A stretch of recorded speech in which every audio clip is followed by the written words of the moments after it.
ஓம் ஸ்ரீ சாய்ராம். அனைவருக்கும் ஆங்கில புத்தாண்டு நல்வாழ்த்துக்கள். திருப்பாவை 17 மார்கழி மாதம் 17.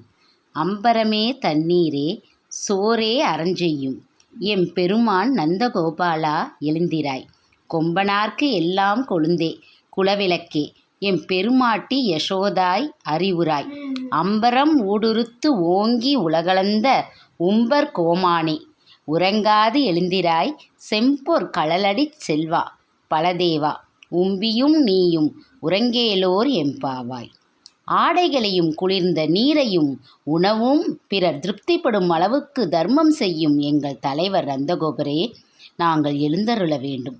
கொடி போன்ற எடைகள் உடைய பெண்களுக்கெல்லாம் தலைவியான இலகிய மனம் கொண்ட யசோதையே, மங்களகரமான தீபம் போன்ற முகத்துடன் பிரகாசிப்பவளே, நீ எழ வேண்டும். உன்னையே கிழித்து உன் திருவடிகளால் உலகளந்த தேவர்களின் தலைவனான எங்கள் கண்ணனே, நீ கண் விழிக்க வேண்டும். செம்பொன்னால் செய்த சிலம்புகளை அணிந்த செல்வ திருமகனான பலராமனே, நீயும் உன் தம்பியும் உறக்கத்திலிருந்து எழுந்து எங்களுக்கு தரிசனம் தர வேண்டும். திருப்பாவையில் வாமன அவதாரத்தை சிறப்பாக பாடுகிறாள் ஆண்டாள். 3 பாச்சுரங்களில் இந்த அவதாரத்தை அவள் சிறப்பித்து தருகிறாள்.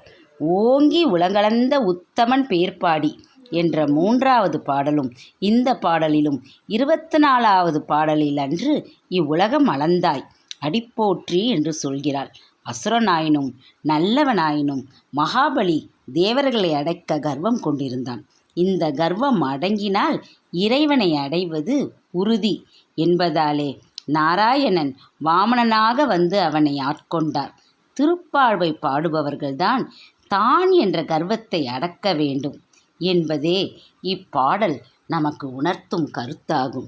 இதுவே இந்த திருப்பாவை பாச்சுரம் 17 பொருள் விளக்கமாகும். இந்த சேனல் பிடித்திருந்தால் நீங்கள் லைக் செய்யுங்கள், ஷேர் பண்ணுங்கள், சப்ஸ்கிரைப் செய்யுங்கள்.